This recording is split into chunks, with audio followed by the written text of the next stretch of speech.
You're an entrepreneur. You're a leader. You're a high-performance individual. But many of you are so busy, you're thinking about today only. But what about tomorrow? This is the Alchemist Lounge. We focus in like a laser beam on exploring the art of transformational leadership, company culture, and the alchemical elements of creating and managing healthy and thriving organizations. This is a forum for leaders to hear cutting-edge perspectives, learn how to evolve yourself, and build thriving and sustainable leadership habits and businesses that stand the test of time. Get ready to learn from one of the best, the Alchemist Lounge, with your host, Alex Atwood. Everyone, welcome to another episode of the Alchemist Lounge. As always, I'm your host, Alex Atwood, and today's guest is an executive coach, a speaker, a best-selling author, Marissa Levin. Marissa is an entrepreneur. She's had such an impressive career that spans over 30 years. She's written a best-selling book called Built to Scale, which is a go-to for leaders looking for growth strategy and human optimal mindset and performance and all sorts of cool stuff like that. And now, as the co-founder of I5 Conscious Leadership, Marissa is redefining leadership education, coaching, and consulting. And we're going to hear all about Marissa's current, past, and all that fun stuff here on the Alchemist Lounge. So welcome to the lounge, Marissa. So happy to be here. And you know, it was the name of your podcast that completely drew me in, because The Alchemist is one of my favorite books. So you have me at It's a great book, isn't it? It really, really is. It really tells the story of life and how everything kind of comes full circle. And it's always just right there in front of you, isn't it? Absolutely. Well, let's start here. So I read an article you posted on LinkedIn where it was a conversation I think you were having with a CEO about conscious communication. I think it was like 6 different ways of having conscious communication. So what I'd like to learn a little bit as we start to get started is, tell me more about this conversation and how can we implement these steps practically in daily communication? Like, aren't we always conscious when we communicate? So conscious communication is something that I think we all need to elevate our awareness around, especially in today's environment when there is just such a tendency and even an encouragement of just reacting immediately. From a communications perspective, we see something online, we like it, we don't like it, we make a comment, we feel the need to be seen, we feel the need to be heard, and to kind of inject our opinions and our voice into something. None of that is really conscious communication, especially as leaders. Now, conscious communication affects all relationships, personal and professional, but what we're talking about here is leadership. And when we think of leadership and conscious communication, you know, being in any position of leadership is one of influence. And words have the tremendous power to either harm or to heal. As someone who is a communicator, you know, by trade and by nature, in terms of being a writer, being a speaker, being a coach, just being someone who processes everything through communication, you know, I'm acutely aware of the power of our words. And one of my most important books that has been in my life for, you know, over 25 years, that I've used in my personal life as well as my leadership coaching, it's the one that I recommend to all of my clients. And also I used it even in my parenting, is The 4 Agreements by Don Miguel Ruiz.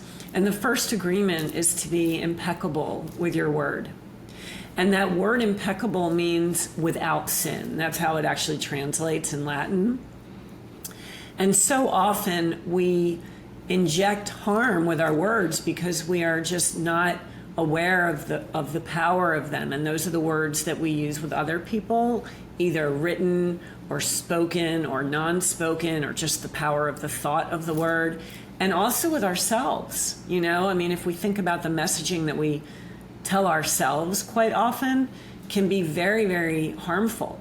And so the idea of that the first agreement in the 4 agreements by Don Miguel Ruiz is to be impeccable with your word. It shows the importance of the power of the word and how much it really matters to be conscious in our communications, asking for permission to proceed, not making assumptions about what people might be thinking or saying or feeling, but really kind of getting clarity on that. And just being really mindful that when we're in a place of communication, our words have just tremendous power. They do. Very true. And I've always looked at being impeccable with your word as being also something in the realm of being your word in the form of somebody that someone can count on, and being in a conversation, being present in the conversation, and actually being a part of the conversation, as opposed to being sort of a bystander or something less than a participant in a particular conversation. So I really appreciate that, and specifically I appreciate the word impeccable. That's a word that can be looked at a few different ways. When you think of impeccable, it could also be sort of, wow, I better not screw up whatever I say, right? Those words better be perfect as they leave my mouth, which is okay, great, and it kind of makes me feel like, wait, how can every word that leaves my mouth be perfect? Well, I'll put it to you this way, and this is something I'm actually doing some work around right now, which is a program called Positive Intelligence by Shirzad Chamine. It's a really groundbreaking coaching practice that really looks at where the words emanate from, right? Like, are they coming from a place of really being present in the conversation, or are they coming from really trying to determine the best words to use in a particular conversation, which doesn't allow you to be present in the conversation? And when we first started, I have a Grateful Dead tapestry behind me. And one of the things about the Grateful Dead that I think is brilliant and really makes them something very special in terms of being very conscious is that the music they made wasn't made necessarily note by note to be perfect, but what it was done was the music was made to be in the conversation with the audience and with the band, and it's a long ongoing conversation. And what I've learned in my conversations and in the way that I relate to people, if I really want to listen, I'll get something by being present in the conversation that I won't get if I'm choosing each word so carefully. And in my world, as a CEO and also as a coach, it's so important to be in that conversation, to be present in that conversation from a place of ultimate positivity or ultimate authenticity, if that's what's in the conversation. So thank you for that. And the 4 agreements is absolutely huge there. I want to understand, what else around the 4 agreements have you used in your parenting and in your coaching world? All of it. I mean, it's been such an integral part of who I am for more than 2 decades that I don't really know how to function without it. So it's be impeccable with your word. Don't take anything personally. Don't make assumptions, and always do your best, knowing that your best changes from moment to moment and hour to hour. Don't take anything personally. That for me, because of what my spiritual work has been, I mean, I just have had a very intense spiritual path over the last 3 decades as well. And just the way I kind of look at the world and kind of see the soul behind the role, and just how I see people, and knowing that everybody is really doing their best all the time. I've learned not to take anything personally. I mean, even when people show up in ways that doesn't feel good, the way they're showing up is a reflection of how they're engaging with the world. It's not a reflection of us at all. We're born from a place of love. And then based on all of our experiences, and every human being has them, we have to learn self-preservation. We have to learn self-protection, right? We have to start to armor our heart and close that heart a little bit. And as a result, certain human characteristics come to the surface, whether that is resistance or mistrust or skepticism. And then those feelings manifest in certain actions, right? Whether it's gaslighting or manipulation or untruthfulness and lying. Those actions are a result of core wounds that we have that have resulted from somewhere in childhood that are either still at the unconscious level or haven't been healed. And so for me, because just of the deep spiritual work that I've done and what my spiritual beliefs are in terms of the soul and the spirit, and then the inner work that I've done, when someone behaves in such a way, or they, demonstrate a behavior in such a way that may not feel good, if I'm coming from an ego perspective, I don't know, Alex. I just have gotten to the point where I'm able to actually move past and transcend even forgiveness, because the idea of forgiveness still indicates that we've been wounded, that someone has done something to us. The idea of needing to forgive someone indicates that there's been a transgression against us, right? And somehow through all my work, I've gotten to be able to transcend forgiveness and move straight to compassion and understanding. Straight to compassion and understanding, where someone says something that doesn't feel good, they do something that doesn't feel good, and I'm able just to look at them and see the pain that actually has created that action and come from a place of compassion and understanding and only wish them healing. Like I'm not even ever in a place of forgiveness at this point, because from a humanity perspective, I can just know that like everyone just does their best. And at the end of the day, like anyone that you're engaging with, you're dealing with their inner child that has a core wound that is interacting with the inner child where you have a core wound. And so that's why healing that core wound is so important, because ultimately that's what like disarmors our heart and removes the barrier around our heart and truly lets us get back to who we are, which is just all love. That takes a lot of time to be able to hone what you're describing there, to go directly to compassion, because we go through our day with all sorts of different triggers waiting to take hold of us, specifically those in the in what your journey was, which was the entrepreneurial journey, where you're stricken with all sorts of opportunity, but also all sorts of potential pitfalls, because you're on your own when you do that. So let's talk about that. You mentioned a couple of times your spiritual journey over the past 3 decades, and I know you've had your entrepreneurial journey over the past 3 decades.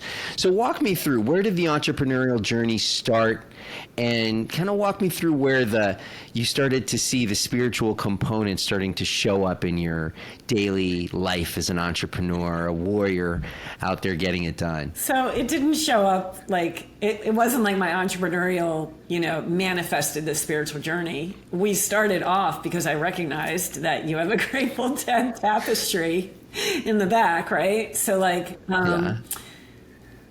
I was born this way. I don't know how else to put it. Like, I just have, I've always been highly intuitive. I've always been highly, highly empathic. It's something that kind of runs in our family on my mother's side. I think that's why I was drawn to the whole entire Grateful Dead culture, because it just was, it's all love, right? And so at my core, that's how I'm wired. It's just how I'm wired. And so my entire entrepreneurial journey has been one of service. There's no question. Like, even with my first company, servant leadership was just how I led. We had over 70 people at one point, probably more than that. And I've always viewed my role as the CEO in that company. If you take an org chart and you flip it on its head, I mean, most org charts are like, a regular triangle. If you invert it into an inverted triangle, and you've got the CEO, the leader, at the bottom, right, by her or himself, holding up the organization with the intention to make sure that they're supporting the organization and that everybody in the company has what they need to be successful. That's just how I always looked at my role as a CEO, like to be one who was in service to my people. And that's, even when I won like the Smart CEO 100 awards and the GovStar award and this Brava and all these awards that I won for leadership, that was always when they interviewed me going back, 25, 30 years ago. I talked about servant leadership, which is something that was coined by Robert Greenleaf. But that's just kind of how I've always gone through life. And one of my most important advisors and mentors and gurus is Ram Dass. And one of his most important philosophies that he talks about is that, always keeping that open heart, and that when we can create that safe space for others to come up for air, like ultimately as humans, that's what we want to do. Can we be a safe space for someone to come up for air? And that's just always been my nature. I'm a certified Enneagram practitioner. I'm a full 2 on the Enneagram, which is the giver and the pleaser and the rescuer. And I've done all that work around, like, what does the healthy 2 look like? What does the unhealthy 2 look like? The self-sacrifice. But, for me, to be able to create that safe space where people can come up for air, and that's why I love coaching so much. But even as a business owner and having 75 employees, being able to be that safe space has just always been what my driver is. And so I've now done that through multiple iterations. I sold my last company last summer, Successful Culture International, and that was also around how do we create cultures where employees feel safe and heard and relevant and seen and connected to a larger purpose. And we did that through the consulting and the training and all of that. And now I'm building I5 Conscious Leadership with another partner.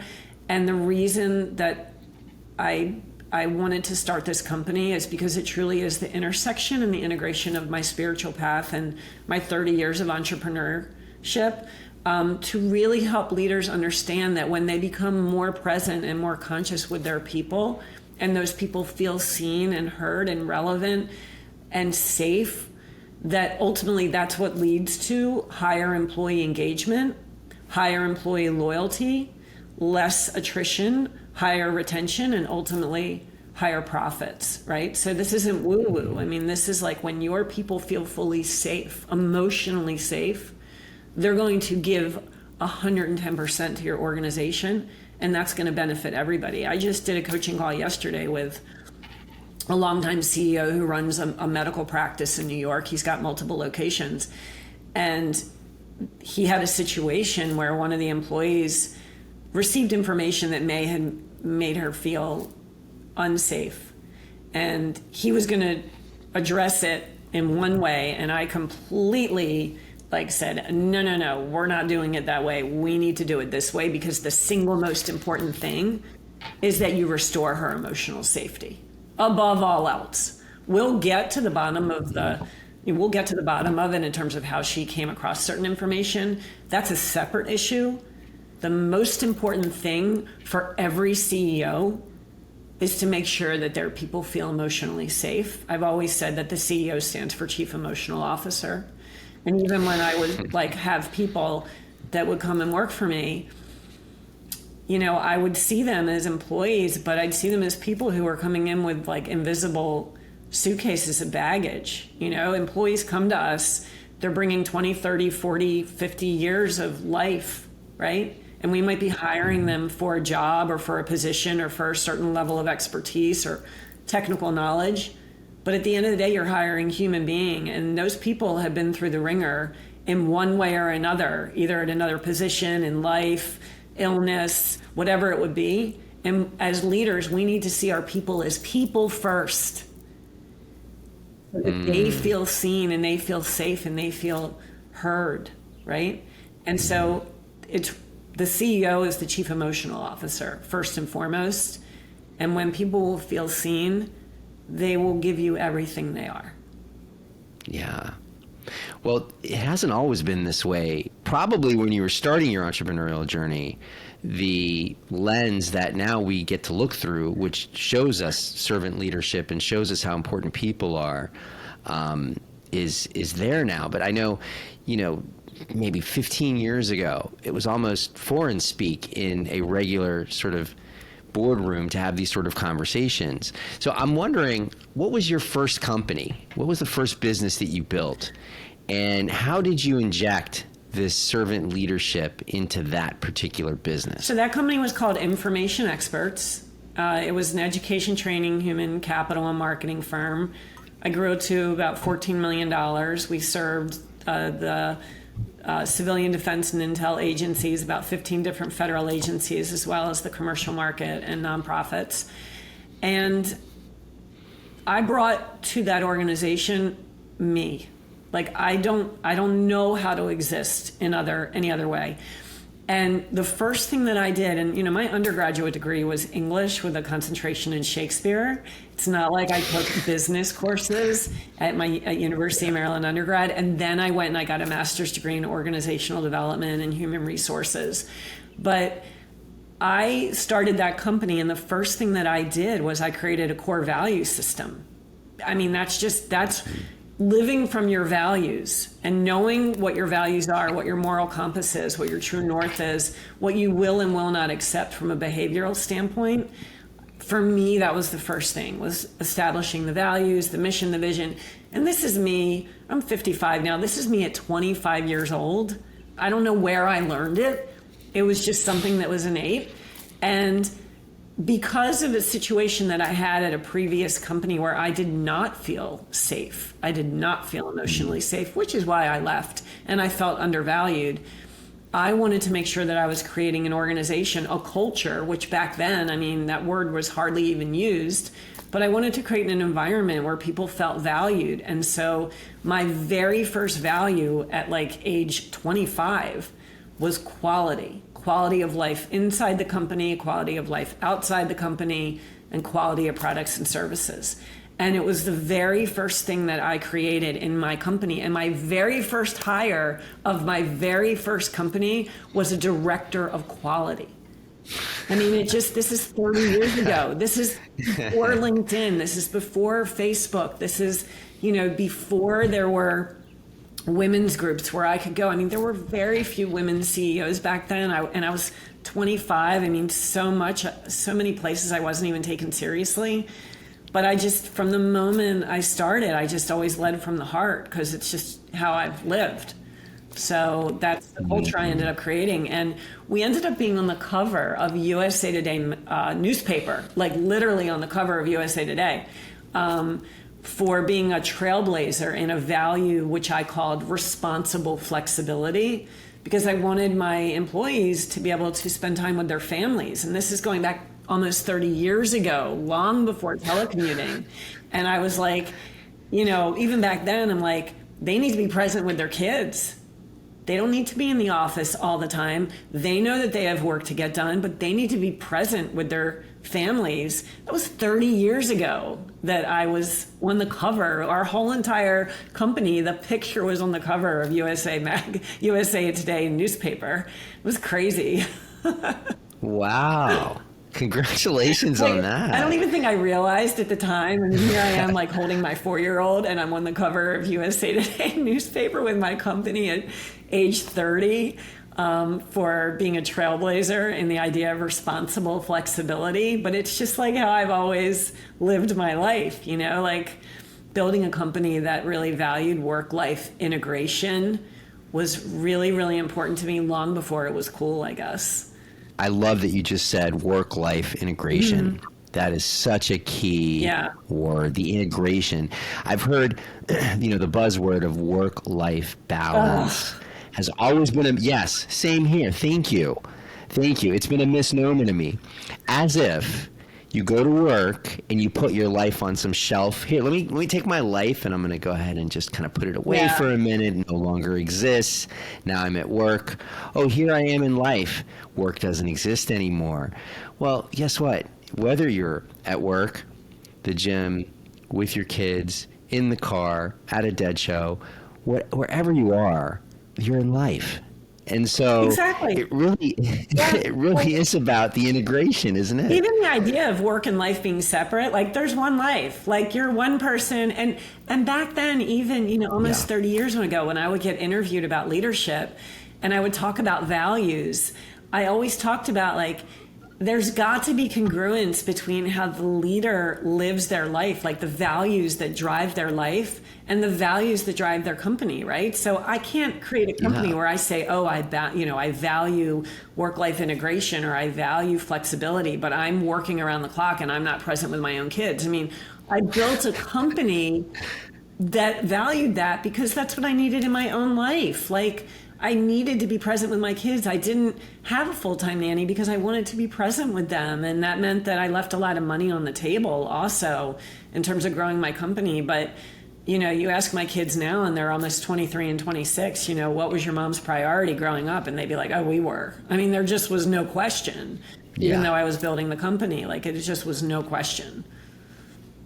Yeah.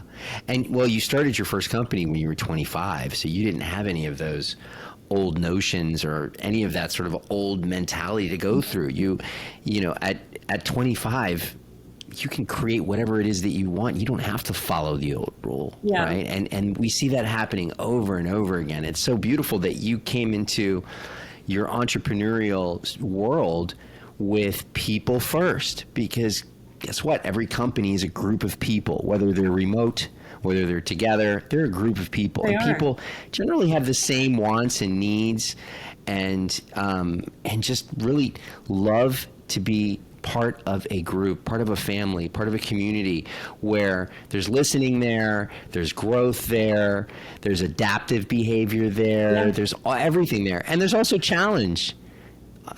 But guess what? You learn from challenge. You learn from every single day, and you integrate that into your life. You do. And you know, the whole thing with the pandemic and, you know, COVID kind of shutting down offices. Like I said, my sons are almost 23 and 26.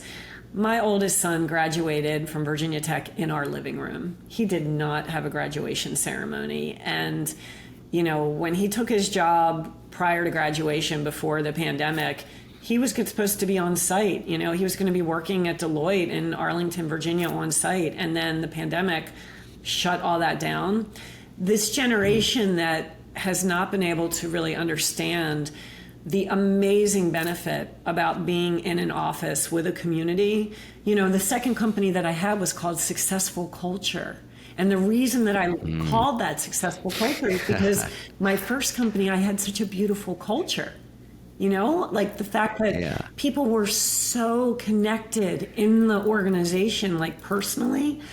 And I look at the young generations now who have embraced all of this remote work. And I mean, I'm working from my home and I get it, but they have lost something of not being able to be on site with each other. And I'm happy to see that we're going back to hybrid, because there is such a value in the human connection that happens when you're in the office, the amount of collaboration that happens, the amount of energy that is exchanged, just that human connection that cannot be replaced on Zoom. It just can't be replaced. And so I'm really encouraged, at least, that we are seeing a hybrid model that's kind of taking place rather than staying fully remote. I agree with you 100%. Also, when you think about, at least when I think about school, which is really where our first communities form, where our first friend groups form, we build these really strong bonds in grammar school and then going on to, you know, middle school and high school. And it's really being there with those people in those rooms, going through those experiences, dealing with those challenges, those awkward situations, those teachers who are a little bit too strict or a little bit too lenient, and in the playground and all of the things that happen. That is the journey of childhood. And so that also connects into the work life, the you know, being at work and building, you know, forming these bonds with these people that are going through the same journey you are, with a little tweaks here and there, really allows you to be able to see a mirror. And although, you know, a lot of a virtue of agreement that sometimes we build in work is, you know, it's so hard, or it's so great to be at home, and wow, can't wait to leave, it's 5 p.m. The truth is, those days when I was at school, in grammar school, and I was sick for a few days, I really wanted to get back to school because I missed my friends, you know? That community. Yeah, in that community. And, people that right now in my company and some of the people that I talk to when, we're currently doing a lot of hiring, they have the same need. The tribe. They really, you need a tribe. Yes, that tribe, that family, that community. Yes, that makes the work that much more meaningful. Going in and meeting people and being able to work side by people. It's just such an important piece that we don't necessarily quantify, but when it's missing, it's a missing, and it's absolutely, in my opinion, a necessity. Well, when I get asked to speak about culture, which is often, I use the word tribe because when organizations create cultures, they create rituals, they create traditions, they create language, right? Like there's just like, that is what a culture is. It becomes a tribal type of community. And, when I was running Information Experts, we had actually in our budget as a line item, I had what was known as a GTC, a Good Times Committee. And we allocated money to our Good Times Committee, and we had full-time people that also part of their job was to run the Good Times Committee, and they had budget, right? And like they would create neighborhood scavenger hunts. Like I remember dividing up into teams, and one of the things was we had to go to the gas station and we had to get like the lowest priced amount of a receipt possible, and like print out that receipt. And that was one of the things. And I just remember being at the Exxon station with our team, and I was like, don't pump it too hard. We only have to get 0.01 cents. Like I can remember like being so competitive with the scavenger hunt, and then going to all these places around Herndon and Reston, Virginia, and then meeting up at Jimmy's Old Town Tavern at the end after we did the scavenger hunt. I can remember the Thanksgiving lunches that we would have. We had things for every holiday. And for Thanksgiving, we would provide all of the main courses from Boston Market, and then all of our employees would provide all the side dishes. And we always had like a really fun movie playing in the conference room, like Airplane, or, one of the Christmas movies, that were really funny. Yeah, Christmas Vacation. Like, we always have like a really funny movie, or Princess Bride playing in the conference room for people just to come in throughout the day and get the food and watch the movie. And, it was like those types of things. And one of my all-time favorite memories of our company is, so Mike, as I said, I have older kids, and when I was, started the company and they were younger, my family had passed down this Little Tikes garden set. Like I literally, like my niece, who is now 33, passed it down to my nephews, and then they passed it down to my kids. And we had like this garden set, this plastic garden set by Little Tikes. And then my kids outgrew it. And then I passed it down to my employees in baby showers. We would have baby showers in our companies. And then that Little Tikes garden got passed down to my employees over a period of like 15 years as they continued to have kids. Like you can't quantify that in like, should we be hybrid? Should we be remote? Should we be on site? Like that type of bonding, the fact that I had baby showers for my employees, and I would read Goodnight Moon at the baby showers for my employees. How do you quantify that? That's what culture is, right? Like that's it. Yeah. And people who are constantly working remote, it's great that they can work on beaches and they can be in Bali and they can be in Costa Rica, and that's all wonderful. But they have no idea what they're missing from a cultural perspective when they are not fully embedded in an organizational culture. They have no idea. Yes, what they're missing for themselves. Really, like really learning and experiencing their colleagues. Yeah. Experiencing the business. I'm with you. And just bonding, it was, as a CEO, it was truly like, I loved what we did for all of our customers. And, we did amazing work and made such a difference in the lives of thousands and thousands of people through the quality of our work. But walking into my office and seeing everybody there and just knowing how much they love being there, that for me as a CEO was the most important, most rewarding thing.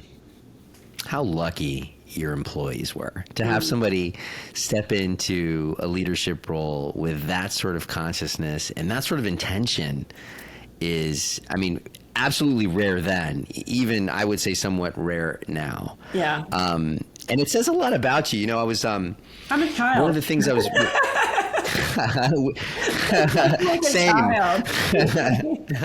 Like a child in like a 55-year-old body.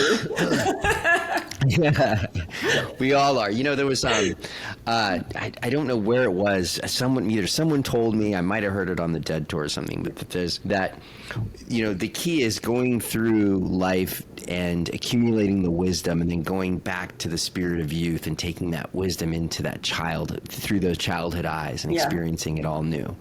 Something about, I didn't say that perfectly, but whatever that sounds like the secret to it all. And being a child is funny because you've made I read somewhere that you're committed to empowering 1 billion people to live their most intentional and joyful lives. Yeah. And that is an audacious, very youthful, spirited goal. So I love it. And what's your game plan? Like, you know, how do you plan to reach that massive number of people? So it's not about the end game, right? It's about the intention. It's about the spirit of intention that through my work, if I wake up every day and I say, I want to alleviate suffering, I want to increase joy, and I'm intentional about that every day through my work, through this podcast, right? Like, I'm hoping that this podcast brings joy to your listeners, right? So they'll be part of that 1 billion people. I'll never know if I achieved it, and that's okay for me. It's about the intention and the journey, and knowing that, like, I guess through my own spirit, that I have the capacity to be able to bring that joy to people. I'll never know if I reached it. And that's okay with me. It's not about the end state for me. It's about the intention of bringing joy and alleviating suffering. Yeah. And this Dharma that you sort of called out in terms of elevating the consciousness of the world, that was something that, and I know in the beginning of our conversation, you said that you were born with it. And as you say, intention is there. When did you identify that this was the intention, this was the mission in your life, that this was the Dharma? There must have been a point. Gosh. I wish I could tell you. I don't. Because I've just always been such an empath and I feel the pain of so many people, which is a hard way to go through life. You know, one of my biggest challenges has been to not armor my heart, but like when you feel so much what other people feel, it can be draining. It can be hard. I'm not really sure when it kicked in that it was like this intention, you know, but I kind of put it to words when I was launching Marissa International like a year and a half ago. It's kind of like when I guess I put language around it, if that makes sense. Yeah, that makes sense. You started to articulate it a bit. Yeah, but I mean, for better or for worse, I've been a rescuer my whole life. I'm a recovering rescuer, which is, you know, because it hasn't always served me, hasn't always led to some of the best decisions, because rescuers attract wounded people, right? And so I've grown and evolved and learned and, you know, known that, like, I can't fix everybody, I can't heal everybody, and, like, you know, that's been a hard lesson for me to learn. But as a recovering rescuer, I just have always been someone who wants to alleviate suffering. And I guess I just kind of put it to language a few years ago with a corporate mission or a Dharma, you know, or a lifetime legacy mission. That's so beautiful. And, you know, people listening now, they're hearing, you know, this person that was born with this incredible ability to innately empathize with others and to be sort of compassionate, and then this entrepreneurial DNA. People may listen to this and think, you know what? She's different than I am, right? There's something going on. There's something perfect in her life where she sort of has all of these interesting, you know, compassionate, you know, this way of empathizing. And what people might not understand is that you don't have it all together. There's And one of the things that I all of that compassion. First of all, there's a big shadow side, right? Like the self-sacrifice. Yes. Right. There's, my intuition serves me 98% of the time, and sometimes I don't listen to it, and I wade into places I shouldn't wade, and there's been a lot of pain in my life too, for sure. Because I've tolerated a lot of behavior that I shouldn't have tolerated. So we all have a shadow side, for sure. We all have a shadow side, and it's taken me a long time to learn how to really step into my ultimate self-love and self-worth, which I've compromised in the past. Again, that rescuer, right? Feeling the need to love everybody, and, there's a quote that I've used with my clients a lot that, you are not required to set yourself on fire to keep other people warm. We all teach what we must master. And that was something that I had to learn for myself, right? That self-sacrifice is not a noble virtue. So none of us have it perfect. I've had a really difficult, arduous journey through my years of entrepreneurship. But at the same time, even like in my darkest times, there is just a part of me that has joy and loves life and is very grateful to be alive. And I'm grateful that I have that. Yeah, for sure. And on our pre-interview sheet, one of the things you said was, I don't have my shit together all the time. And I said, who does? Like, did I actually write that? Yeah, you wrote that down. Yeah. And I said, I love this, because you know what? Look, we know as people that have led companies that there's nothing more powerful than vulnerability. And talking about my self-doubts, my imposter syndrome as I started into my entrepreneurial journey, and where that crept up on me. I'm going to have to move to Canada. I'm like, today's the day I get figured out. Yes, exactly. So you still deal with it, that to a certain degree, right? So tell the listeners, those who are listening to this incredibly successful coach and entrepreneur and, empath and conscious, author, how do you deal with that? What happens when that shows up for you? I remind myself not to take myself so seriously. And I do a lot of meditation. I mean, honestly, like, again, it gets back to my spiritual path. Like, a lot of Ram Dass, lectures and education. And one of my favorite meditations from him is called Sit Around the Fire. And he just talks about how, like, we are not the human beings that we think we are. Like, we're just not, we are truly spiritual beings, that, we can be involved in the world, but we're not of the world.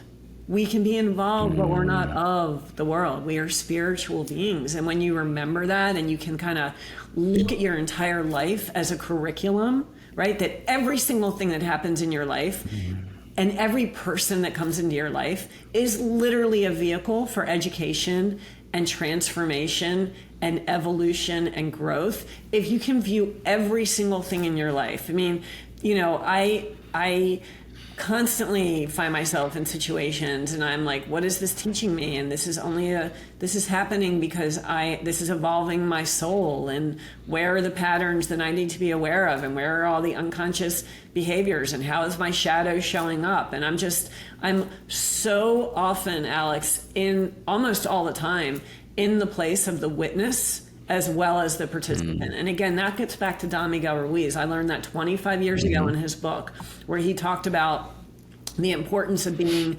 both the witness, like looking down from the balcony on the dance floor, and also being the person in the dance.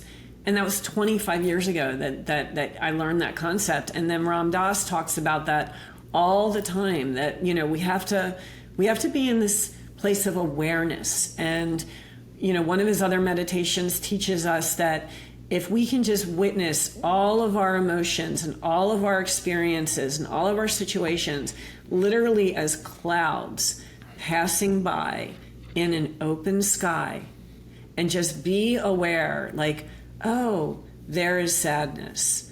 Oh, there is despair.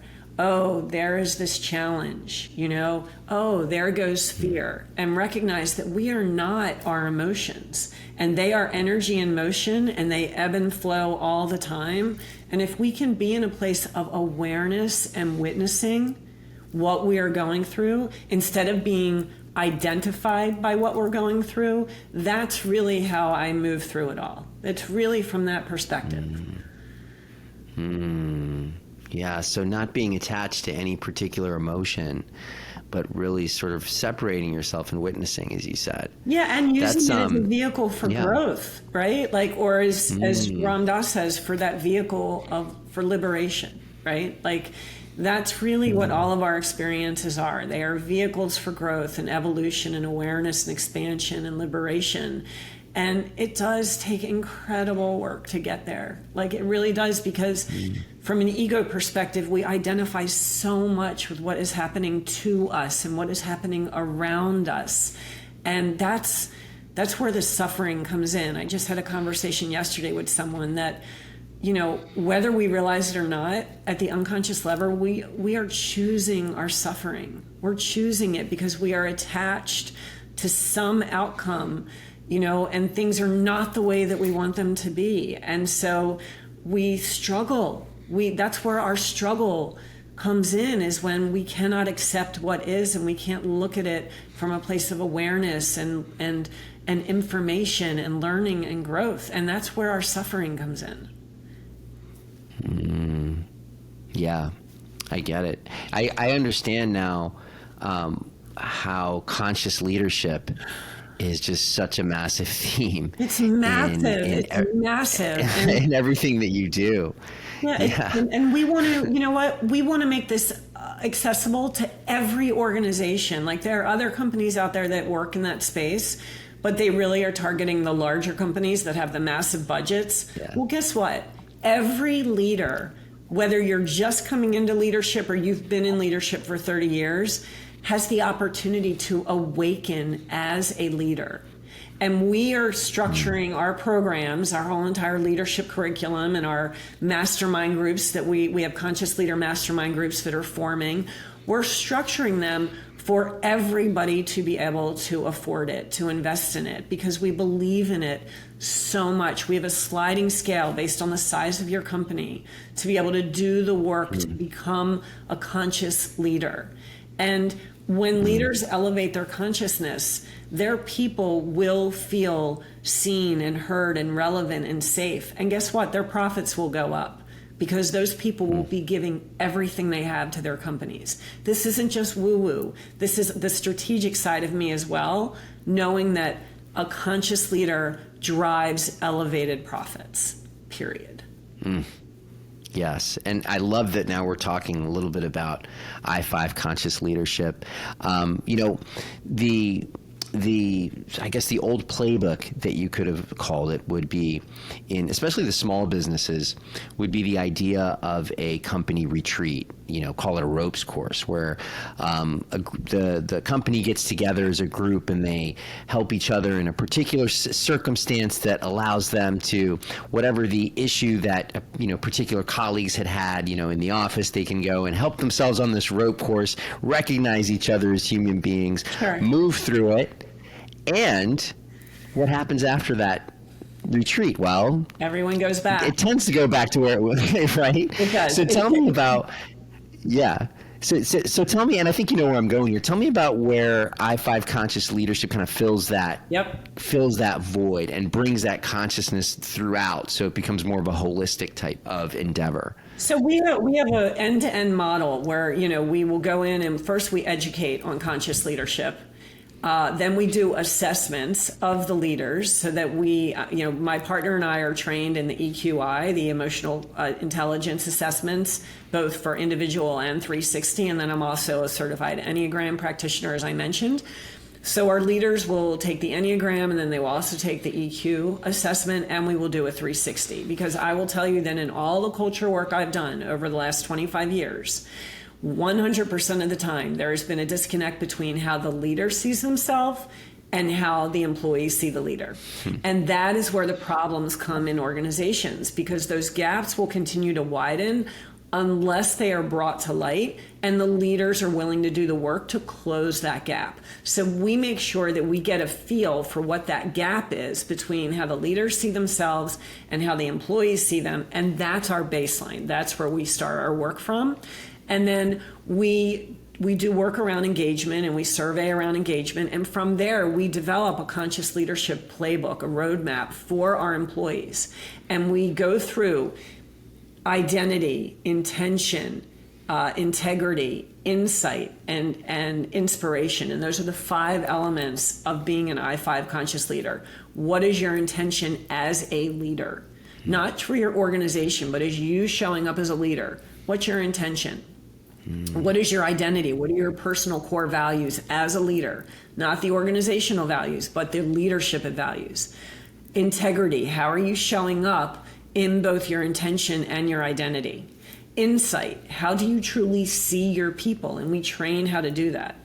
And then the inspiration, how do you inspire a movement within your organization? So we take people through that model, the I-5 model.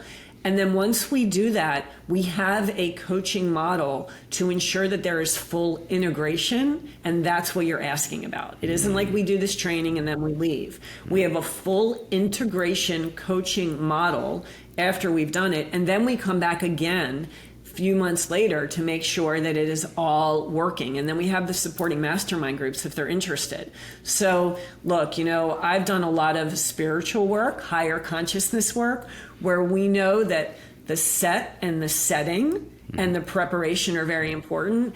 And then the integration following the consciousness work. Because if you don't do the integration, you're right. You just go back to being what you were and how you were. And so the integration is a key part of our model to ensure that it sticks. That is, first of all, it's extremely practical, number one. And number two, it takes into account that that people will be able to go down a certain path, build this, and then integrate it through different types of, call them spheres of masterminds, and so on and so forth. It's brilliant that you're doing this. It's brilliant that you're doing this in the DC area in Bethesda, specifically centered there, because I've said time and time again, that area absolutely can take a let's call it an injection of consciousness, empathy, spirituality, particularly in the business community of the Washington, D.C. and the government community. We have 2 agencies, government agencies, that are just getting ready to sign for year-long conscious leadership programs. 2 agencies are about to sign for year-long conscious leadership programs. Can you imagine the ripple effect that's going to have in these government agencies? They were so excited about the idea of conscious leadership. There's no one else doing it. We're literally the only company that has a model around conscious leadership. Congratulations on that. And being from the area, actually, this is I'm part of the Center for Advancement of Wellbeing for George Mason. I just finished up a cohort there, and we had some folks from all sorts of government agencies there looking to start to boost well-being in their organizations and start to look at consciousness and leadership. So it's happening. You're on the forefront of it. Let's talk about a referral fee, Alex. we have a lot more to talk about. We're coming almost up to the end of this particular episode, and this was such a joyful, insightful. There's 3 or 4 more eyes I can put into this, but I absolutely enjoy this. Marissa, those interested in learning more about you and or I-5, where's the best place for them to start looking? So come to our website, and you can also get a wonderful white paper on the connection between self-awareness and leadership that is all based on Harvard research. And our website is so that's the letter I, the number 5, consciousleadership.com. Definitely come and join our conscious leadership community there. And then I'm all over LinkedIn. I think that's probably how we connected. So Marissa Levin, you can look at me there. I-5 Conscious Leadership has a LinkedIn page. I mean, I'm on Facebook too, but LinkedIn is kind of like my biggest community. I'm on Instagram too. I mean, I don't know who the 20,000 people are that follow me on Instagram. I have no idea, but it really is about LinkedIn. That's kind of where we are. But come to I5 Conscious Leadership, sign up. We also have a twice weekly Today's Conscious Moment email that goes out. It takes less than 2 minutes to read, and it's about giving you the space to pause, exhale, and reflect. And it's just a beautiful, beautiful conscious moment that my partner writes. And it's just, it's a breath of fresh air in the middle of a really busy day. And that sort of recharge is exactly what so many people need in the middle of those days.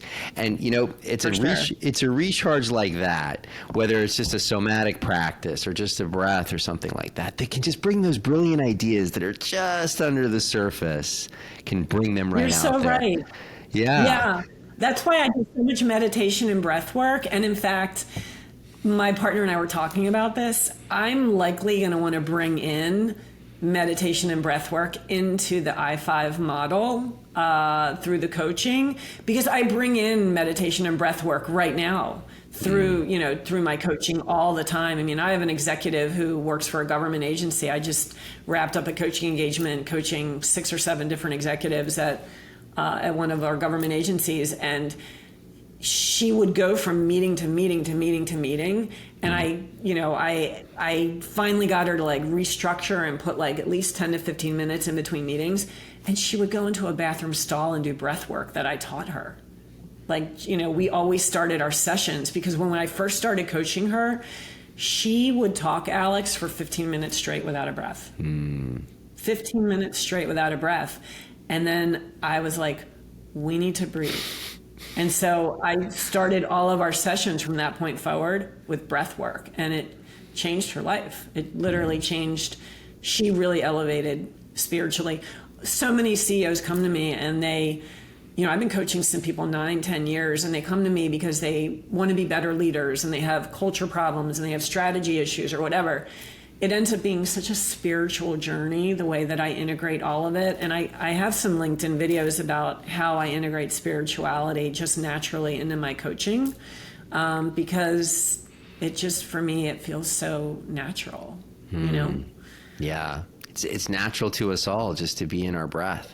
It's one thing we all, well, one of many things we all share, but the one thing that keeps us connected into this life of ours. Wow, what a profound conversation. I really appreciate the time that you took here today in the lounge. Yeah, so much fun, so great. Now that now I'm in Florida now, but I'm back in the DC area at least once a month. My headquarters are based there in Falls Church, so I will plan to meet up with you at some point, and we can. We're totally going to meet up. We're totally going to. I wish we would have met 6 months ago, because we totally could have planned to go to a show together. That would have been a blast. It's all right. Hey, look, there's shows coming. This one's over, which then is there's a new beginning. When one chapter ends, another one opens. So I know. And look, even on the colors, I'm on brand with your tapestry. We didn't even coordinate that. It was coordinated in a divine way. Absolutely. Wow, this was awesome. Thank you so much for coming on the show, Marissa. This was such valuable information. Alex. And we will. So thank you so much for providing the platform like that. You are the platform for getting the voice out, and you're the one to thank. You've been listening to the Alchemist Lounge. We hope you've enjoyed the show. If you did, make sure to like, rate, and review. And we'll be back soon. But in the meantime, find Alex on LinkedIn and Twitter at Alex Atwood, and on Instagram at AlexAtwood_coaching. See you next time on the Alchemist Lounge.